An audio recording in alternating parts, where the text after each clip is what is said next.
तर आज आपण बघणार आहोत की नागलीचं पीठ कशा पद्धतीने तयार करावं। तर नवशिके सुद्धा करतील अशा सोप्या पद्धतीमध्ये मी सांगितलेलं आहे। तर नागलीमध्ये भरपूर प्रमाणात कॅल्शियम, आयर्न आणि फायबर असतं। लहान मुलांची प्रतिकारशक्ती वाढवण्यासाठी मदत होते, वजन नियंत्रणात राहतं, त्याचबरोबर हाडे देखील मजबूत राहतात। तर नागली अतिशय फायदेशीर आहेच, पौष्टिकतेचा खजिना म्हटलं तरी काही हरकत नाही। तर नागलीचं पीठ घरच्या घरी दळून कसं आणायचं, त्याला किती दिवस पाण्यात भिजवायची याची सोपी पद्धत आज आपण पाहणार आहोत। तर नमस्कार, मी सारिकाज किचनमध्ये मी तुमचं अगदी मनापासून स्वागत करते। चला तर मग रेसिपीला सुरुवात करूया। पण त्या अगोदर मी बनवलेल्या रेसिपीज तुम्हाला कशा वाटतात हे कमेंट करून तुम्ही नक्की सांगा। त्याचबरोबर व्हिडिओला लाईक करा, शेअर करा, चॅनलवर जर नवीन असाल तर चॅनलला देखील नक्की सबस्क्राईब करा आणि हो त्याचबरोबर व्हिडिओला हाईप देखील नक्कीच करा, म्हणजे जास्तीत जास्त लोकांपर्यंत पोहोचेल। तर बघा, मी इथे नागलीचं पीठ असं डब्यामध्ये भरून ठेवते आणि हा डबा मी फ्रीजमध्ये ठेवते। पीठ मग फ्रीजमध्ये छान राहतं, वरती कीड लागून जाईल म्हणून मग मी फ्रीजमध्ये स्टोर करून ठेवते। तर बऱ्यापैकी पीठ वापरलं गेलेलं आहे। तर या नागलीच्या पिठाचे लाडू पण खूप छान तयार होतात, याची मी लवकरच व्हिडिओ अपलोड करणार आहे। नागलीच्या पिठापासून तुम्ही अनेक पदार्थ बनवू शकतात, इडली बनवू शकतात, भाकरी बनवू शकतात, डोसा बनवू शकतात, नागलीचे तुम्ही लाडू बनवू शकतात। खूप पौष्टिक असतात लाडू, खूप छान लागतात आणि चवीला देखील। त्यानंतर तुम्ही त्याची बिस्किटं बनवू शकता, 6 महिन्याच्या बाळाला सुद्धा खूप उपयुक्त आहे। चला तर मग आपण सुरुवात करूया। तर मी ते 1 किलो नागली घेतलेली आहे, तिला हलकीशी मी निवडून घेतलेली आहे, म्हणजे त्यातले जाड जे खडे वगैरे जे असतात, जे मोठे वगैरे ते तेवढी मी काढून घेतलेली आहे। त्यानंतर आता हिला पाकडून पण मी घेतली, कचरा वगैरे काढून घेतलाय। तर आता हिला पाण्याने आपल्याला 3 ते 4 वेळा स्वच्छ धुवायचं आहे आणि छान चोळून धुवा।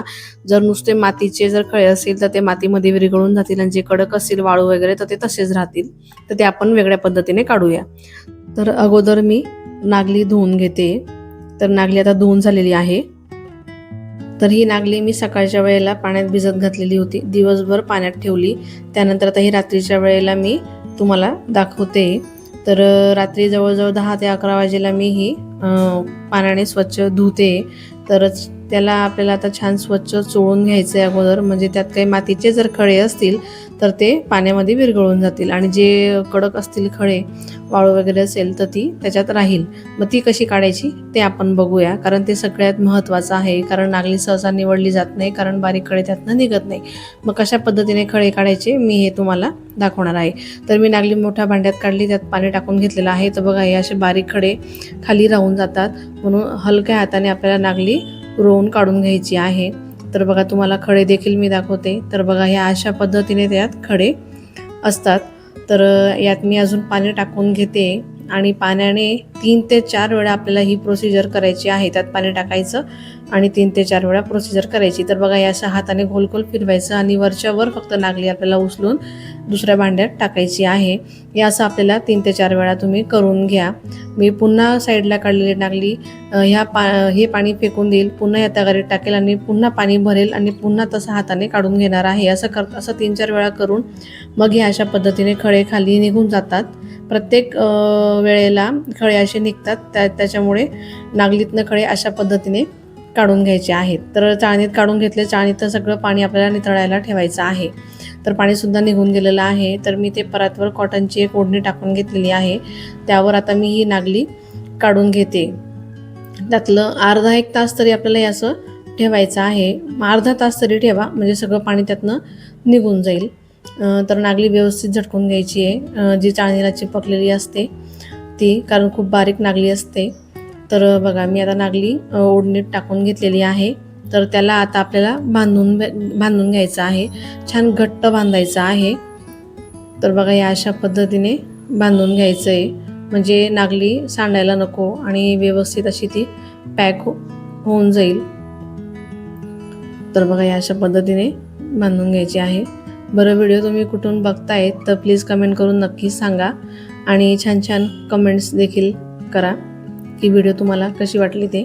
त्यानंतर मी एक तगारी घेतली आहे, तगारीवर बेडशीट ठेवून घेतलेली आहे आणि बेडशीटमध्ये मग बांधलेली नागली ठेवायची आहे आणि असं पद्धतीने त्याला आपल्याला पॅक करून घ्यायचं आहे। त्याला छान आपल्याला उबदार, म्हणजे त्याला छान अशी गरमी भेटायला पाहिजे, उबदार जागेवर ठेवायचं आहे। अशा पद्धतीने झाकायचं आहे। त्यावर मी अजून एक परात ठेवून मग रात्रभर ठेवलेली होती. आता हे दुसऱ्या दिवशी सकाळी मी तुम्हाला काढून दाखवते. तर त्याला आपण रात्रभर झाकून का ठेवली, कारण त्याला बारीक बारीक आपल्याला मोड आणायचे आहेत. कारण मोड आणलेली नागलीचं पीठ खूप छान तयार होतं आणि पौष्टिक असते. तर त्याला जास्त मोठे मोठे मोड आणायचे नाही आहेत, मग पीठ कमी पडतं, पीठ कमी तयार होतं. म्हणून अगदी छोटे छोटेच आपल्याला नागलीला मोड आणायचे आहेत, जास्त मोड आणून घेऊ नका. तर बघा, फक्त रात्रभर मी हे ठेवलेलं होतो आणि दुसऱ्या दिवशी सकाळी 10 वाजेला मी हे काढलेलं आहे. बघा, जे पांढरे पांढरे दिसत आहेत ना, ते छान मोड आलेले आहेत. अशा पद्धतीने मोड यायला पाहिजे, याच्यापेक्षा जास्त मोड यायला नको. तर बघा, भरपूर असे मोड नागलीला आलेले आहेत. त्यानंतर आता हिला आपल्याला वाळवून घ्यायची आहे. तर मी इथे 30 बेडशीट पसरवलेली आहे. मी हे फॅनखाली टाकते, उन्हात अजिबात आपल्याला वाळवायचं नाही आहे. तर हे मी आता इथे फॅनखाली पसरवून घेते. तर छान कॉटनचीच बेडशीट घेतली, त्यावर आता हे पसरवून घेते.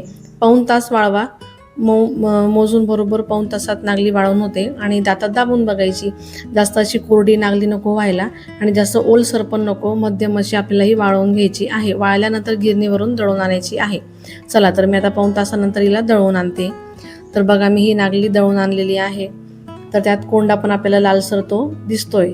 तर सगळ्यात अगोदर आपण कोंडा काढून घेऊ. अगदी झटपट असा कोंडा निघून होतो.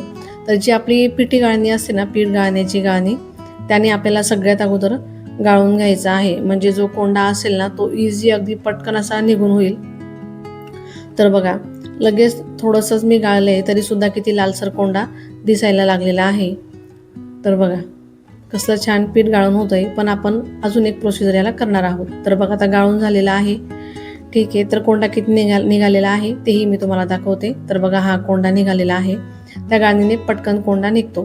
त्यानंतर त्याच तगारीला मी आता इथे साडी बांधून घेतलेली आहे. असं कापड घ्या, तुमच्याकडे कॉटनचं असेल, कुठले कापड असेल, असं घ्या की जेणेकरून त्यातलं पीठ खाली पडेल.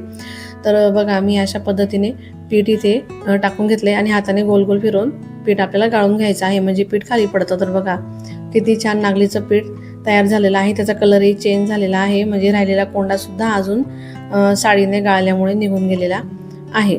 तर सहज कोणीही बनवू शकेल असं हे नागलीचं पीठ तयार झालेलं आहे. नागलीचं पीठ असं डब्यामध्ये भरून ठेवते आणि हा डबा मी फ्रीजमध्ये ठेवते. पीठ मग फ्रीजमध्ये छान राहतं, वरती कीड लागून जाईल म्हणून मग मी फ्रीजमध्ये स्टोअर करून ठेवते. तर बऱ्यापैकी पीठ वापरलं गेलेलं आहे. तर या नागलीच्या पिठाचे लाडू पण खूप छान तयार होतात. याची मी लवकरच व्हिडिओ अपलोड करणार आहे. तर या पिठाचं तुम्ही लहान मुलांना काहीही बनवून खाऊ घालू शकतात, कारण नागली ही पौष्टिकच असते. तर अशा पद्धतीने तुम्ही नागलीचं पीठ बनवू शकता. तर बघा, कसलं छान असं हे नागलीचं पीठ तयार झालेलं आहे. तर सगळा कोंडासुद्धा छान निघून गेलेला आहे. तर तुम्ही देखील अशा पद्धतीने नागलीचं पीठ बनवून बघा आणि तुम्हाला कशी वाटली ही रेसिपी कमेंट करून नक्कीच सांगा. अगदी वर्षभर तुम्ही हवं तेव्हा नागलीचं पीठ बनवू शकतात. आपण एरवी फक्त उन्हाळ्यात पापडांच्या वेळेलाच बनवतो, पण तसं न करता आपण वर्षभरसुद्धा हे नागलीचं पीठ बनवू शकतो. तर चला, तर तुम्ही करून बघा. रेसिपी कशी वाटली ते कमेंट करून नक्की सांगा. व्हिडिओला लाईक करा, शेअर करा, चॅनलला देखील नक्कीच सबस्क्राईब करा. चला, भेटूया मग पुढच्या व्हिडिओमध्ये. तोपर्यंत धन्यवाद.